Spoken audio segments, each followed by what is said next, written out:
바로 시작합니다. 2024년 5월 서울 평창동의 고급 단독주택에서 리모델링 공사가 시작됐다.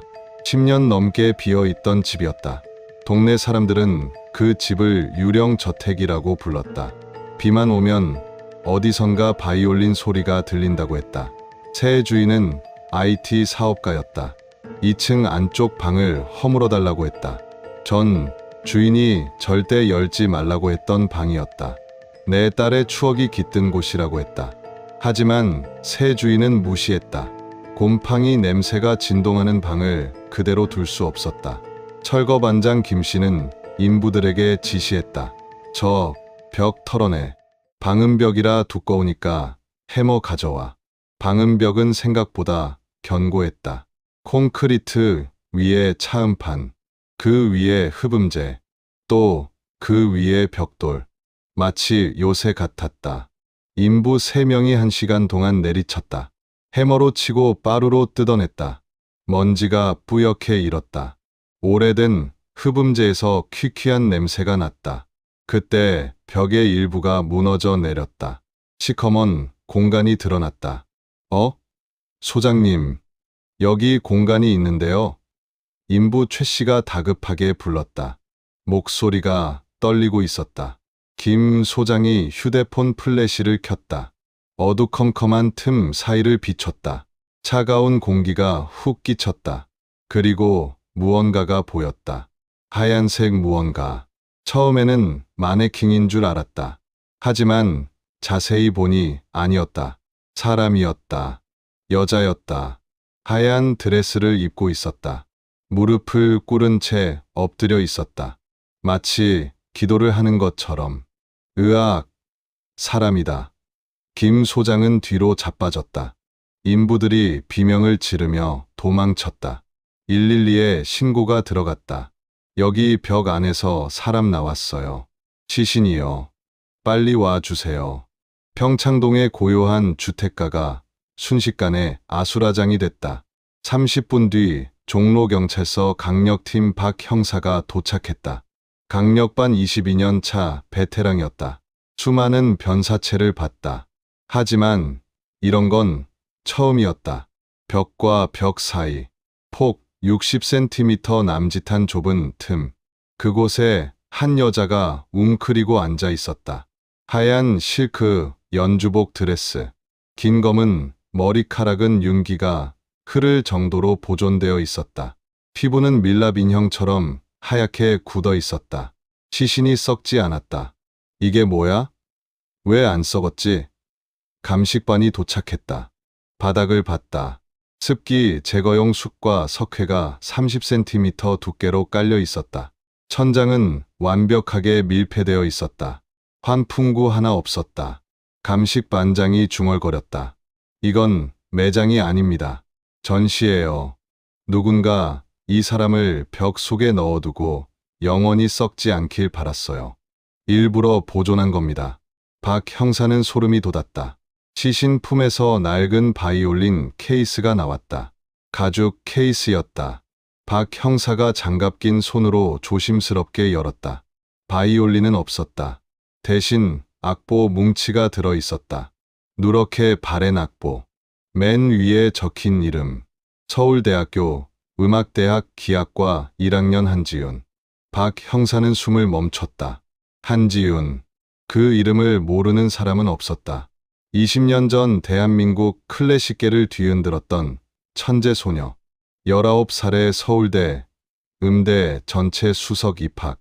동아 콩쿠르 최연소 대상. 제2의 정경화라 불리던 그 아이. 그런데 그녀는 2004년 가을 호련히 사라졌다. 언론은 독일 유학이라고 보도했다. 베를린 필하모닉 최연소 연수단원 합격이라는 기사도 났다. 모두가 그녀의 성공을 의심하지 않았다. 20년 동안. 그런데 그녀가 왜 여기 있는가? 왜 자기 집 벽 속에 20년 전 모습 그대로 갇혀 있는가? 박 형사는 즉시 한지윤의 가족을 조사했다. 아버지 한명석 전 서울대 음대 교수이자 세계적인 지휘자, 어머니 이영자 유명 피아니스트, 오빠, 한지훈, 서울중앙지검 부장검사. 완벽한 엘리트 집안이었다. 대한민국 상위 0.1% 로열 패밀리. 박 형사는 한명석 교수를 찾아갔다. 귀국 독주회를 앞두고 호텔에 머물고 있었다. 칠순이 넘은 나이에도 꼿꼿했다. 은퇴, 안경 너머로 날카로운 눈빛.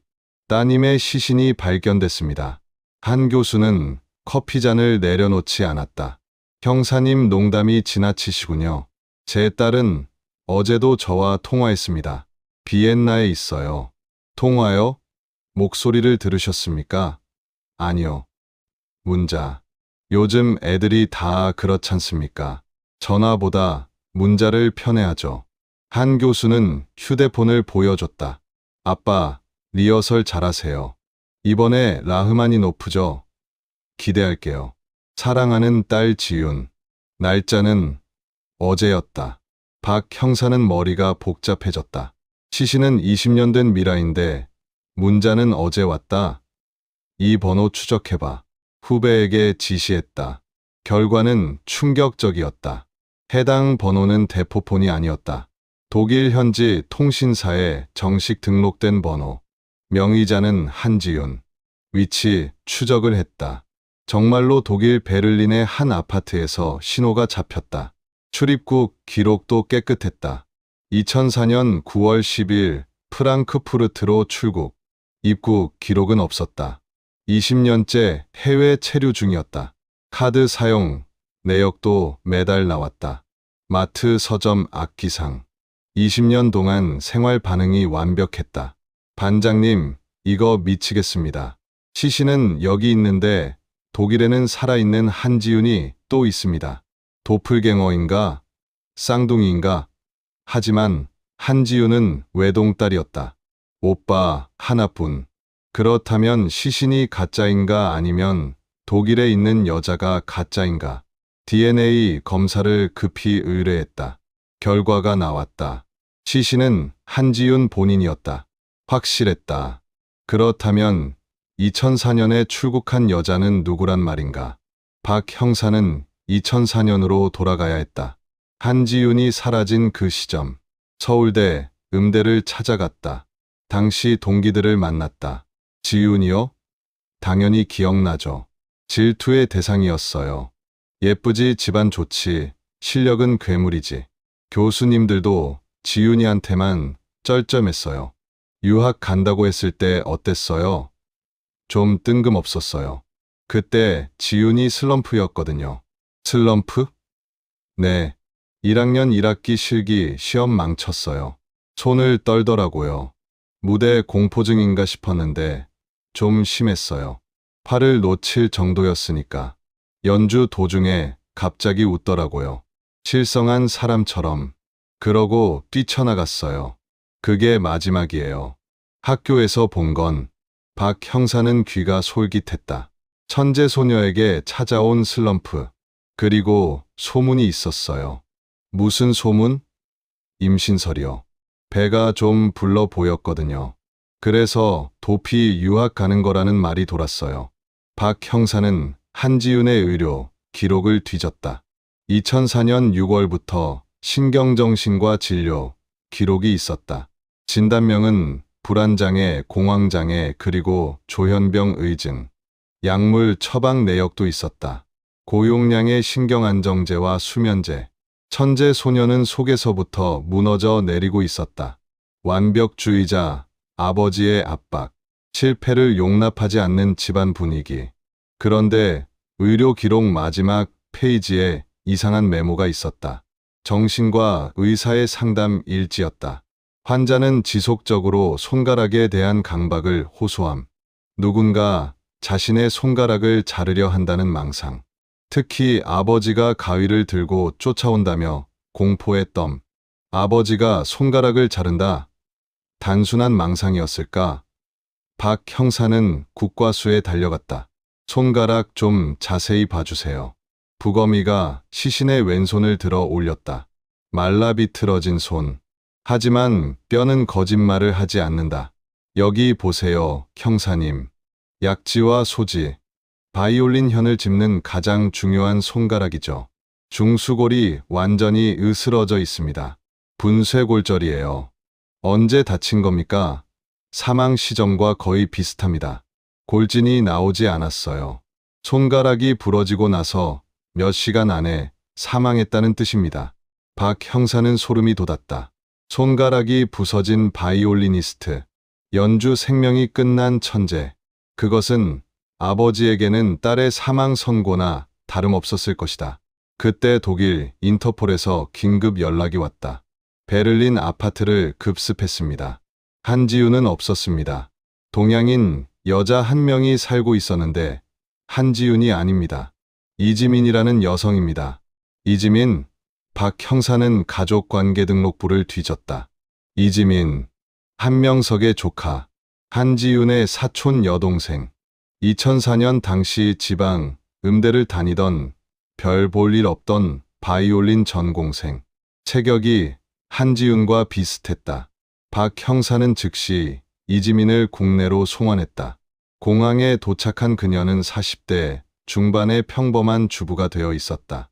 취조실에서 그녀는 울면서 모든 것을 털어놓았다. 20년 전에 그 믿을 수 없는 연극에 대해서. 큰아버지가 시켰어요. 지윤 언니가 많이 아프다고. 정신병이 심해져서 요양을 해야 하는데 기자들이 알면 곤란하다고. 그러니 내가 딱 1년만 지윤이 대신 독일 가 있어라. 학비, 생활비 다 대주겠다. 나중에 유학 마치면 교수 자리도 알아봐 주겠다고. 그래서 한지윤 여권을 들고 나갔습니까? 네. 공항에 갈 때 큰어머니가 휠체어를 밀어주셨어요. 저는 마스크 쓰고 모자 쓰고 아무도 의심 안 했어요. VIP니까. 독일에서는요, 그냥 조용히 살라고 했어요. 학교는 안 다녀도 된다고. 대신 한 달에 한 번씩 아빠랑 엄마한테 편지를 쓰라고 했어요. 내용은 큰아버지가 이메일로 보내줬고요. 저는 그걸 손글씨로 베껴 쓰기만 했어요. 카드도 일부러 썼어요. 기록 남기려고. 지윤이가 죽은 건 알았습니까? 몰랐어요. 맹세코 몰랐어요. 그냥 한국 어딘가 병원에 갇혀 있는 줄 알았어요. 20년 동안. 정말 죽은 줄은 꿈에도. 대국민 사기극이었다. 죽은 딸을 벽 속에 숨기고 조카를 딸로 둔갑시켜 유령처럼 살게 했다. 20년 동안 자신의 명예를 위해 천재 딸을 둔 마에스트로라는 타이틀을 지키기 위해 가장 큰 미스터리는 풀렸다. 하지만 가장 중요한 질문이 남았다. 누가 지윤이를 죽였는가? 손가락은 누가 부러뜨렸는가? 한명석 교수는 알리바이가 있었다. 2004년 추석 연휴. 그날 밤 그는 예술의 전당에서 공연 리허설 중이었다. 스태프 수십 명이 증인이다. 어머니, 이영자는 우울증으로 약에 취해 방에만 있었다. 그렇다면 남은 사람은 단 한 명. 오빠, 한지훈. 당시 서울대 법대 4학년. 사법고시 합격 후 연수원 입소를 앞두고 있던 엘리트. 박 형사는 한지훈을 소환했다. 현직 부장검사를 조사하는 건 쉽지 않았다. 검찰 수뇌부에서 압력이 들어왔다. 확실한 증거 없으면 옷 벗을 각오해. 박 형사는 이를 갈았다. 증거가 필요하다. 박 형사는 밤새 악보를 뒤졌다. 악보 사이에 끼워져 있던 찢어진 종이 조각들. 현미경으로 들여다봤다. 메모였다. 한지윤이 쓴 메모. 연필로 아주 작게 적혀 있었다. 살려줘. 나 가기 싫어. 오빠 무서워. 아빠도 똑같아. 바이올린 부수고 싶어. 악보 여백에 쓴 절규였다. 그리고 마지막 페이지. 날짜가 적혀 있었다. 2004년 9월 8일. 출국 이틀 전이었다. 그들이 나를 벽에 넣으려 한다. 방음벽 공사를 한다고 했다. 나를 위해 완벽한 방을 만들어준다고 했다. 근데 문이 없다. 안에서 여는 문이 없다. 방음벽이니까 소리가 안 나간다. 내가 아무리 비명을 질러도 밖에서는 모른다. 오늘 아빠가 약을 주었다. 잠이 온다. 바이올린은 가지고 가야 해. 그게 내 목숨이니까. 글씨는 점점 흘러내렸다. 마지막 줄은 거의 알아볼 수 없었다. 이건 유서였다. 살인 예고장이자 유서. 결정적인 증거는 엉뚱한 곳에서 나왔다. 바이올린 케이스 안감. 붉은 벨벳 천 깊숙한 곳에서 아주 작은 금속 조각이 발견됐다. 국과수 정밀 분석 결과 그것은 커프스링크의 파편이었다. 2004년 당시 명품 브랜드의 한정판 커프스링크. 이니셜이 새겨져 있었다. J, H, 한지훈. 박 형사는 취조실에서 커프스링크 조각을 한지훈 앞에 내려놓았다. 검사님, 이거 기억나십니까? 20년 전 잃어버리셨죠? 한지훈의 동공이 흔들렸다. 침착함을 유지하려 애썼다. 입꼬리가 미세하게 떨렸다. 이게 왜 저기 있습니까? 당신 동생 바이올린 케이스 안에서 나왔습니다. 20년 동안 봉인되어 있었죠. 방 형사는 책상을 탁 쳤다. 그날 밤 무슨 일이 있었습니까? 사실대로 말해요. 한지훈은 한참 동안 침묵했다. 그리고 고개를 떨궜다. 2004년 추석 전날 밤이었다. 넓은 저택에 남매 단둘뿐이었다. 지훈이는 2층 연습실에서 바이올린을 켜고 있었다. 소리가 엉망이었다. 불안정한 음정, 거친 보잉, 약에 취해 비틀거리고 있었다. 지훈아, 그만해. 시끄러워. 나 연습해야 돼. 아빠가 1등 하라고 했어. 지훈이는 눈이 풀린 채 중얼거렸다. 손이 안 움직여 오빠. 손가락이 굳었어. 한지훈의 목소리가 떨렸다. 저는 동생을 사랑했어요. 하지만 그건 뒤틀린 사랑이었죠. 동생이 완벽한 상태로 남아주길 바랐어요.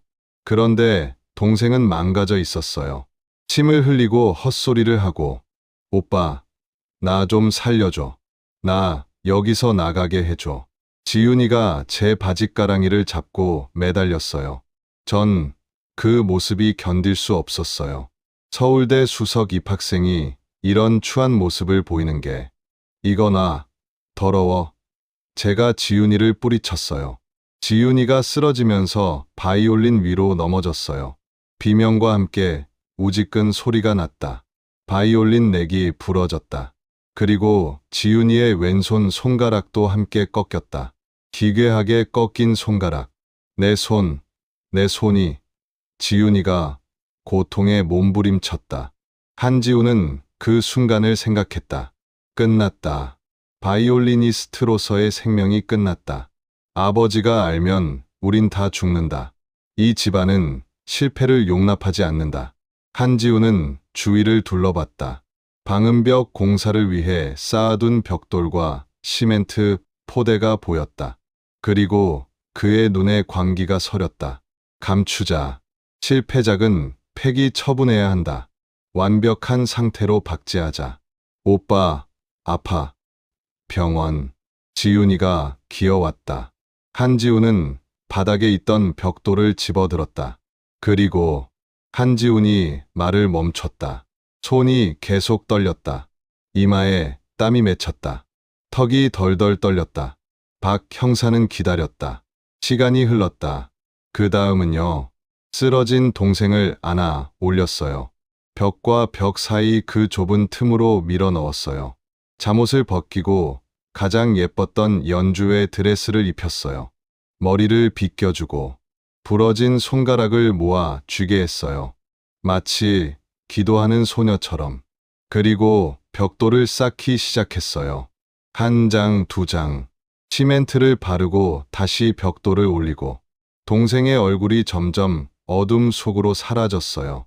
마지막 벽돌을 끼워 넣기 전에 동생의 감기지 않은 눈과 마주쳤어요.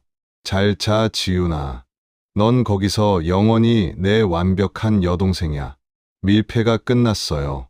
벽지를 바르고 그 앞에 책장을 밀어놓았어요. 다음 날 아버지가 돌아왔을 때 말했어요. 지훈이 도망갔어요. 남자랑. 아버지는 분노했어요. 어머니는 쓰러졌어요. 전 아버지에게 제안했어요. 소문나면 곤란하니까 유학 갔다고 해요. 제가 다 알아서 할게요. 그렇게 20년의 연극이 시작됐다.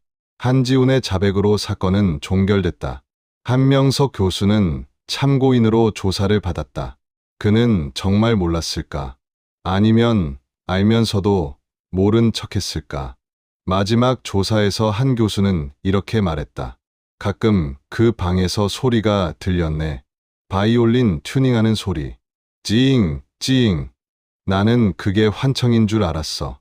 아니, 환청이어야만 했네. 만약 그게 진짜라면 내가 평생을 그 아이 무덤 옆에서 자고 밥 먹고 했다는 소리니까. 한 교수는 손으로 얼굴을 가렸다. 마에스트로의 손이 떨리고 있었다. 명예를 목숨보다 소중히 여겼던 아버지. 완벽 강박에 사로잡혀 동생을 박제해버린 오빠. 그들은 가족이라는 이름의 지옥을 만들고 20년을 살았다. 매일 그 벽 앞을 지나다녔다. 아무렇지도 않은 척. 재판날.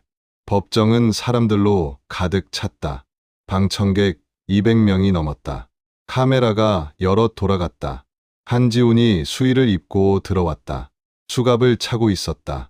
얼굴이 해숙했다. 뺨이 푹 꺼져 있었다. 한명석 교수가 방청석 앞줄에 앉아 있었다. 등이 굽은 노인이 되어 있었다. 지팡이를 짚고 있었다. 피고인 한지훈에게 무기징역을 선고한다. 판사가 판결문을 읽었다. 피고인은 친여동생을 살해했다. 계획적이었고 냉혹했다. 가장 안전해야 할 집을 무덤으로 만들었다. 20년간 가족을 속이고 사체를 은닉했다. 피고인에게 자비를 베풀 수 없다. 한지훈은 고개를 숙였다. 눈물이 바닥에 똑똑 떨어졌다. 항소하겠습니까? 아니요. 한지훈이 작은 목소리로 말했다. 받아들일게요. 제가 잘못했어요. 최후 진술에서 그는 허공을 응시하며 중얼거렸다. 이제야 조용하네요. 20년 동안 귓가에서 바이올린 소리가 멈추지 않았는데 이제야 멈췄습니다. 한명석 교수가 소리쳤다. 지훈아, 지훈아, 아빠 한 번만 봐. 하지만 한지훈은 돌아보지 않았다. 고개를 숙인 채 걸어 나갔다. 한 교수가 주저앉았다. 지팡이가 바닥에 대굴대굴 굴러갔다. 법정이 소란스러워졌다. 경위들이 달려왔다. 한 교수는 바닥에 엎드려 울었다. 울음소리가 마치 끊어진 바이올린 현 같았다. 사건이 끝나고 몇 달이 지났다. 박 형사는 평창동 집 앞을 다시 찾았다. 공사는 중단된 채 폐가처럼 남아 있었다. 담벼락 틈새로 잡초가 무성했다. 대문이 삐걱거렸다. 마당에 잡초가 무릎까지 올라와 있었다. 현관문을 열었다. 먼지, 냄새가 났다. 2층으로 올라갔다. 그 방, 벽이 뜯겨 나간 그 자리. 폴리스 라인이 쳐져 있었다. 노란 테이프가 바람에 펄럭였다. 시신이 있던 자리에 누군가 국화 꽃을 놓였다. 시들어 있었다. 꽃이 피 떨어져 바닥에 흩어져 있었다. 박 형사는 꽃 옆에 앉았다. 차가운 바닥이었다. 습기가 느껴졌다. 20년 동안 여기 있었구나. 혼잣말이 나왔다. 얼마나 무서웠을까? 얼마나 추웠을까? 박 형사는 이어폰을 꽂았다. 유튜브에서 한지훈의 20년 전 연주 영상을 찾았다. 사라사태의 치고 인어바 이젠.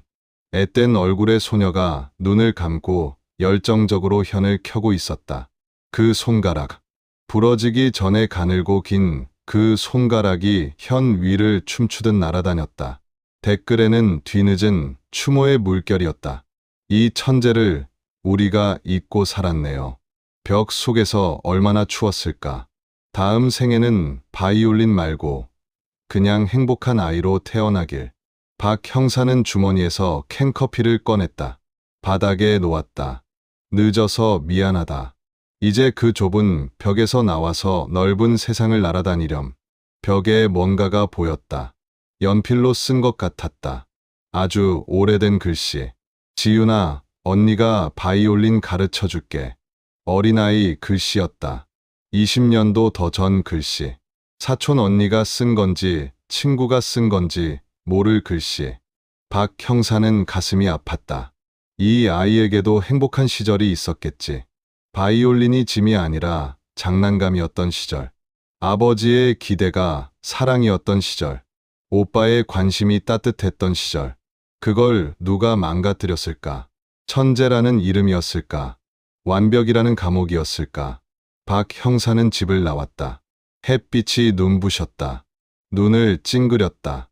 차에 탔다. 시동을 걸었다. 라디오를 켰다. 뉴스가 나왔다. 평창동 벽속 시신 사건 범인에게 무기징역 확정.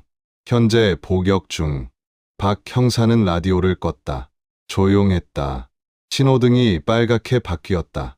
차가 멈췄다. 옆 차에 아이가 타고 있었다. 여자아이였다. 바이올린 케이스를 안고 있었다. 창문 너머로 엄마와 웃으며 얘기하고 있었다. 엄마, 나 오늘 잘했어? 잘했지. 우리 딸 최고야. 아이가 활짝 웃었다. 박 형사는 그 모습을 오래 봤다. 신호등이 파랗게 바뀌었다. 차가 출발했다. 박 형사도 출발했다. 하늘에서는 부슬비가 내리기 시작했다. 빗소리가 차창을 두드렸다. 마치 바이올린의 슬픈 피치카토처럼. 박 형사는 생각했다. 악보 귀퉁이에 적혀있던 마지막 메모. 나는 연주하고 싶지 않아. 나는 그냥 사랑받고 싶었어. 천재 소녀는 벽 속에서 20년 동안 홀로 연주를 마쳤다. 관객 없는 연주회. 이제야 비로소 커튼콜이 내렸다. 집이 보였다. 불이 켜져 있었다. 따뜻해 보였다. 박 형사는 차를 세웠다. 시동을 껐다. 현관문을 열었다. 아내가 나왔다. 왔어요? 늦었네요. 응. 일이 좀 있었어. 손 씻고 오세요. 밥 차렸어요. 박 형사는 손을 씻었다. 거울을 봤다. 피곤한 얼굴이었다. 주름이 늘었다. 식탁에 앉았다. 밥을 먹었다. 맛있었다. 오늘 무슨 일 있었어요? 아니, 그냥 평범한 하루. 박 형사는 웃었다. 아내도 웃었다. 평범한 하루. 그게 가장 소중했다.